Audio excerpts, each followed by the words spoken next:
ଜଣେ ମୃତ। କେନ୍ଦୁଝର ଜିଲ୍ଲା ପାଟଣା ବ୍ଲକ ଅନ୍ତର୍ଗତ କେନ୍ଦୁପୋଷି ରାସ୍ତାର ଟାଙ୍ଗରପଡ଼ା ନିକଟରେ ଆଜି ସନ୍ଧ୍ୟା ପ୍ରାୟ 6ଟା ସମୟରେ ଜଣେ ବ୍ୟକ୍ତିଙ୍କୁ ଏକ ହାଇୱା ଚଢ଼ିଯିବାରୁ ତାଙ୍କର ମୃତ୍ୟୁ ଘଟିଛି। ମୃତ ଜଣ ହେଉଛନ୍ତି ଟାଙ୍ଗରପଡ଼ା ଗ୍ରାମର ଅନିଲ କୁମାର ସେଠୀ। ସେ ନିଜ ନାବାଳକ ପୁଅ ସହ ସନ୍ଧ୍ୟା ଭ୍ରମଣରେ ଭୀମାପଡ଼ା ଆଡ଼କୁ ଯାଇ ହେଉଥିବା ସମୟରେ ତାଙ୍କୁ ଏକ ହାଇୱାଟି ଧକ୍କା ଦେଇ ଯାଇଥିଲା, ଯାହାଫଳରେ ଦୁଇ ଗୋଡ଼ ଉପରେ ଚଢ଼ି ଯାଇଥିଲା। ଏନେଇ ଗୁରୁତର ଅବସ୍ଥାରେ ତାକୁ ଉଦ୍ଧାର କରି ପାଟଣା ଅଗ୍ନିଶମ ବାହିନୀ ଘଟଣାସ୍ଥଳରୁ ପାଟଣା ଗୋଷ୍ଠୀ ସ୍ୱାସ୍ଥ୍ୟକେନ୍ଦ୍ରରେ ଭର୍ତ୍ତି କରିଥିଲେ। ସେଠାରେ ଡାକ୍ତର ତାଙ୍କୁ ମୃତ ଘୋଷଣା କରିଥିଲେ। ଦୁର୍ଘଟଣା ଆଜିଠାରୁ ମୁଖ୍ୟମନ୍ତ୍ରୀ ମୋହନ ଚରଣ ମାଝୀ 2 ଦିନିଆ କେନ୍ଦୁଝର ଗସ୍ତରେ ଆସିଥିବା ବେଳେ ଷ୍ଟାଡିୟମଠାରେ ପହଞ୍ଚିବା ପରେ ତାଙ୍କୁ ସ୍ୱାଗତ ସମ୍ବର୍ଦ୍ଧନା।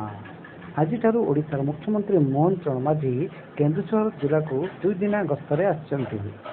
ଦିନ ପ୍ରାୟ 11ଟା ବାଜି 10 ମିନିଟ୍ ସମୟରେ ସେ କେନ୍ଦୁଝର ଷ୍ଟାଡିୟମଠାରେ ପହଞ୍ଚିଲା ପରେ ତାଙ୍କୁ ବିଭିନ୍ନ ମହଲରୁ ପୁଷ୍ପଗୁଚ୍ଛ ଉପଟ ବନ୍ଦେଇ ସ୍ୱାଗତ କରାଯାଇଛି।